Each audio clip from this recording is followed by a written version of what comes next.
ओम नमः शिवाय। आज हमारा शिव पुराण का 34वां दिन, 16वां अध्याय, रुद्रदेव का सती से विवाह। ब्रह्मा जी बोले, श्री विष्णु सहित अनेक देवी देवताओं और ऋषि मुनियों द्वारा की गई स्तुति सुनकर सृष्टिकर्ता शिव जी ने प्रसन्नता पूर्वक हम सबके आगमन का कारण पूछा। रुद्रदेव बोले, हे हरे, हे देवताओं और महर्षियों, मुझे अपने कैलाश पर आगमन के विषय में बताइए। आप लोग यहाँ किस लिए आए हैं और आपको कौन सा कार्य है, कृपया मुझे बताइए। मुने महादेव जी के इस प्रकार पूछने पर भगवान विष्णु की आज्ञा से मैंने इस प्रकार निवेदन किया।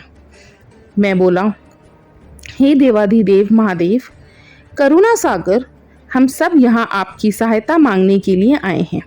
भगवान, हम तीन होते हुए भी एक हैं।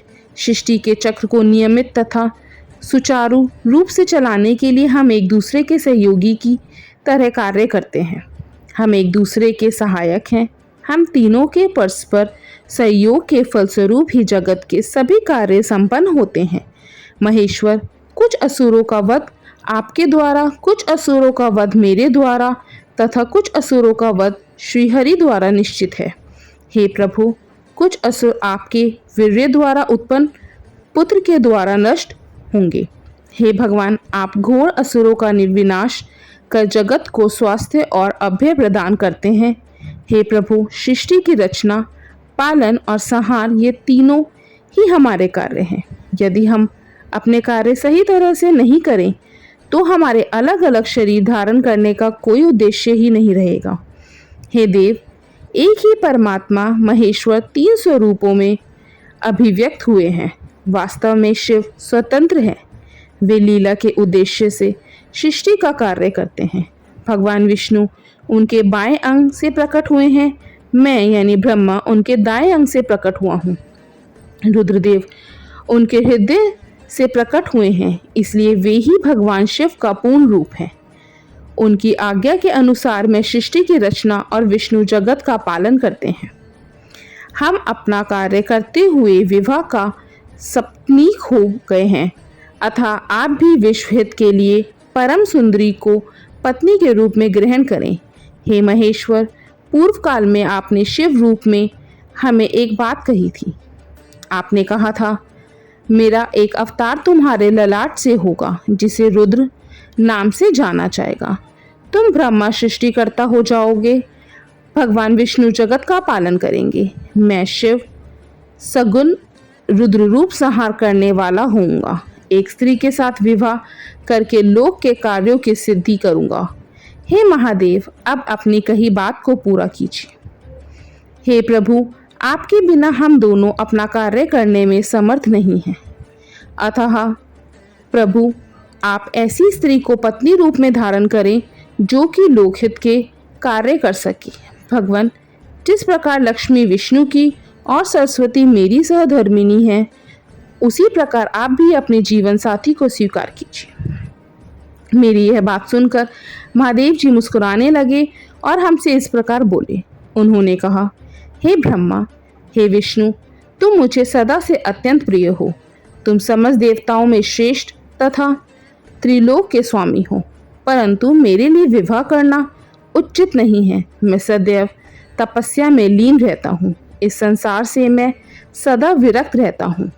मैं तो एक योगी हूँ जो सदैव निवृत्ति के मार्ग पर चलता है। घर गृहस्थी से भला मेरा क्या काम।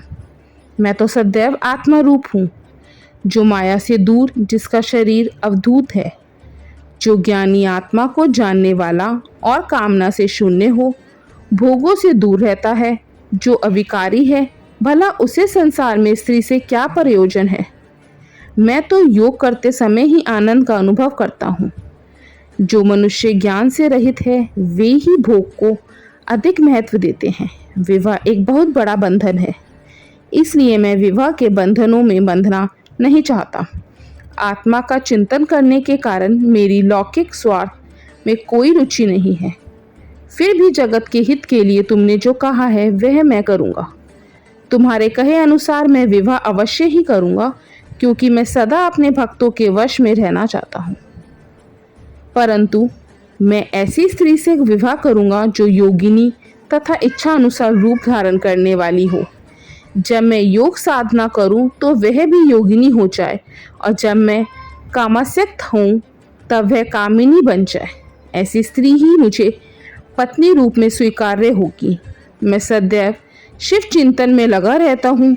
जो स्त्री मेरे चिंतन में विघ्न डालेगी वह जीवित नहीं रह सकेगी। मैं, विष्णु और ब्रह्मा, हम सभी शिव के अंश हैं, इसलिए हम सदा ही उनका चिंतन करते हैं। उनके चिंतन के लिए मैं बिना विवाह किए रह सकता हूँ। अतः मुझे ऐसी पत्नी प्रदान कीजिए जो मेरे अनुसार ही कार्य करे। यदि वह स्त्री मेरे कार्यों में विघ्न डालेगी तो मैं उसे त्याग दूंगा। विवाह हेतु शिव की स्वीकृति पाकर मैं और विष्णु जी प्रसन्न हो गए। फिर मैं विनम्रता पूर्वक भगवान शिव से बोला, हे नाथ महेश्वर प्रभु, आपको जिस प्रकार की स्त्री की आवश्यकता है ऐसी ही स्त्री के विषय में सुनो। हे प्रभु, भगवान शिव की पत्नी उमा ही विभिन्न अवतार धारण करके पृथ्वी पर प्रकट होती है और सृष्टि के विभिन्न कार्यों को पूरा करने में अपना सहयोग प्रदान करती है। उन्हीं देवी उमा ने लक्ष्मी रूप धारण कर श्री हरि को वरा, सरस्वती रूप में वे मेरी अर्धांगिनी बनी। अब वही देवी लोकहित के लिए अपने तीसरे अवतार में अवतरित हुई है। उमा देवी प्रजापति दक्ष की कन्या के रूप में अवतार लेकर आपको पति रूप में पाने की इच्छा लिए घोर तपस्या कर रही है। उनका नाम देवी सती है। सती ही आपकी भार्या होने के योग्य है। वे महातेजस्विनी ही आपको पति रूप में प्राप्त करेगी। हे भगवान, आप उनकी कठोर तपस्या को पूर्ण करके उन्हें फल स्वरूप प्रदान कीजिए। उनका तपस्या का प्रयोजन आपको पति रूप में प्राप्त करना ही है। अतः प्रभु, आप देवी सती की मनोकामना को पूरा कीजिए। हम सभी देवी देवताओं की यही इच्छा है। हम आपके विवाह का उत्सव देखना चाहते हैं। आपका विवाह तीनों लोकों को सुख प्रदान करेगा तथा सभी के लिए मंगलमय होगा। तब भगवान शिव बोले, आप सबकी आज्ञा मेरे लिए सबसे ऊपर है, क्योंकि मैं सदैव अपने भक्तों के अधीन हूँ। आपकी इच्छा अनुसार मैं देवी सती द्वारा तपस्या पूरी कर उनसे विवाह अवश्य करूँगा। भगवान शिव के ये वचन सुनकर हम सभी बहुत प्रसन्न हुए और उनसे आज्ञा लेकर अपने अपने धाम को चले गए। ओम नमः शिव। 17वां अध्याय, सती को शिव से वर की प्राप्ति। ब्रह्मा जी कहते हैं, हे नारद, सती ने आश्विन मास के शुक्ल पक्ष की अष्टमी को उपवास किया। नंदा व्रत के पूर्ण होने पर जब वे भगवान शिव के ध्यान में मग्न थी तो भगवान शिव ने उन्हें प्रत्यक्ष दर्शन दिए। भगवान शिव का रूप अत्यंत मनोहारी था। उनके 5 मुख थे और प्रत्येक मुख में 3 नेत्र थे। मस्तक पर चंद्रमा शोभित था। उनके कंठ में नील चिन्ह था। उनके हाथ में त्रिशूल, ब्रह्म कपाल, वर तथा अभय था। उन्होंने पूरे शरीर पर भस्म लगा रखी थी। गंगा जी उनके मस्तक की शोभा बढ़ा रही थी। उनका मुख करोड़ों चंद्रमाओं के समान प्रकाशमान था। सती ने उन्हें प्रत्यक्ष रूप में अपने सामने पाकर उनके चरणों की वंदना की। उस समय लज्जा और शर्म के कारण उनका सिर नीचे की ओर झुका हुआ था। तपस्या का फल प्रदान करने के लिए शिवजी बोले, उत्तम व्रत का पालन करने वाली हे दक्ष नंदिनी, मैं तुम्हारी तपस्या से बहुत प्रसन्न हूँ, इसलिए तुम्हारी मनोकामना को पूरा करने के लिए स्वयं यहाँ प्रकट हुआ हूँ। अतः तुम्हारे मन में जो भी इच्छा है, तुम्हारी जो भी कामना है, जिसके वशीभूत होकर तुमने इतनी घोर तपस्या की है, वह मुझे बताओ, मैं उसे अवश्य ही पूर्ण करूँगा। ब्रह्मा जी कहते हैं, हे मुनि, जगदीश्वर महादेव जी ने सती के मनोभाव को समझ लिया था। फिर भी वे सती से बोले कि देवी वर मांगो। देवी सती शर्म से सिर झुकाए हुए थी। वे चाहकर भी कुछ नहीं कह पा रही थी। भगवान शिव के वचन सुनकर सती प्रेम में मग्न हो गई थी। शिव जी बार बार सती से वर मांगने के लिए कह रहे थे। तब देवी सती ने महादेव जी से कहा, हे वर देने वाले प्रभु, मुझे मेरी इच्छा के अनुसार ही वर दीजिए। इतना कहकर देवी चुप हो गई।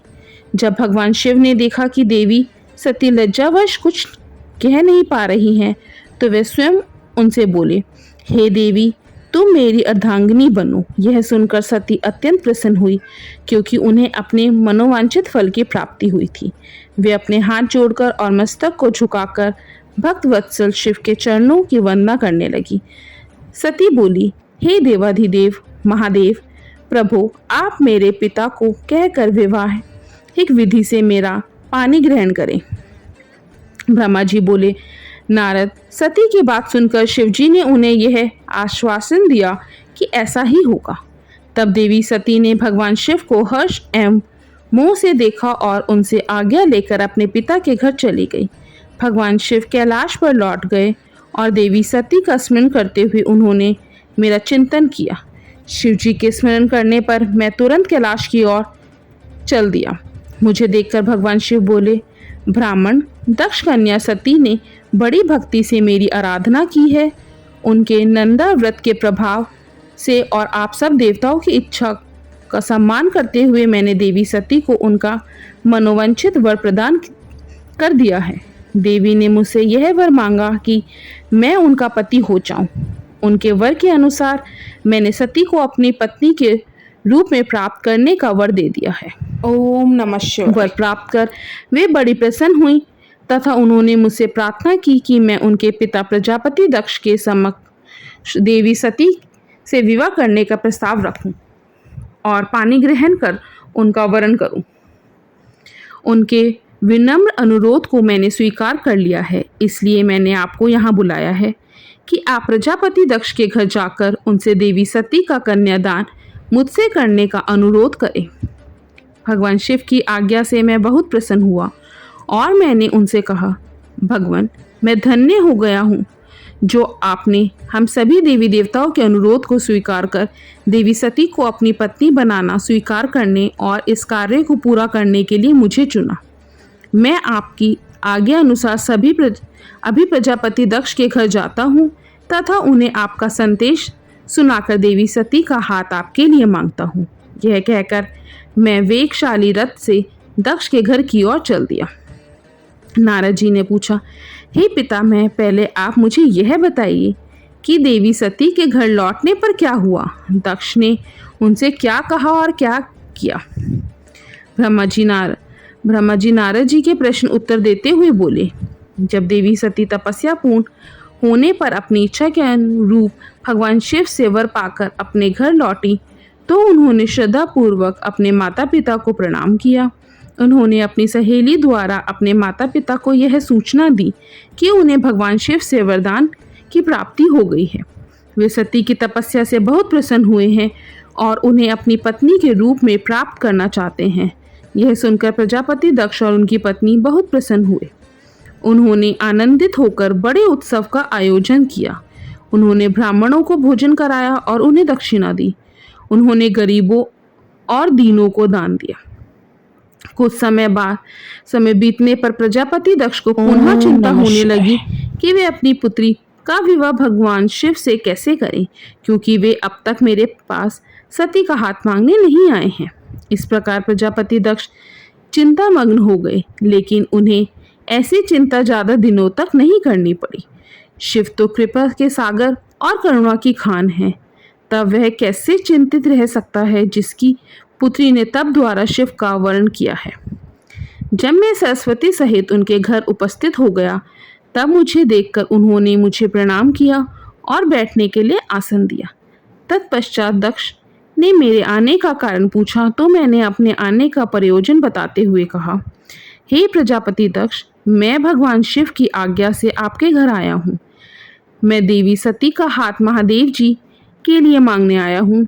सती ने उत्तम आराधना करके भगवान शिव को प्रसन्न कर उन्हें अपने पति के रूप में प्राप्त करने का वर प्राप्त किया है। अतः तुम शीघ्र ही सती का पानी ग्रहण शिव जी के साथ कर दो। नारद, मेरी यह बातें सुनकर दक्ष बहुत प्रसन्न हुआ। उसने हर्षित मन से इस विवाह के लिए अपनी स्वीकृति दे दी। तब मैं प्रसन्न मन से कैलाश पर्वत पर चल दिया। वहां भगवान शिव मेरी उत्सुकता से प्रतीक्षा कर रहे थे। वहीं दूसरी ओर प्रजापति दक्ष, उनकी पत्नी और पुत्री सती विवाह प्रस्ताव आने पर हर्ष से विभोर हो रहे थे। ओम नमः शिवाय।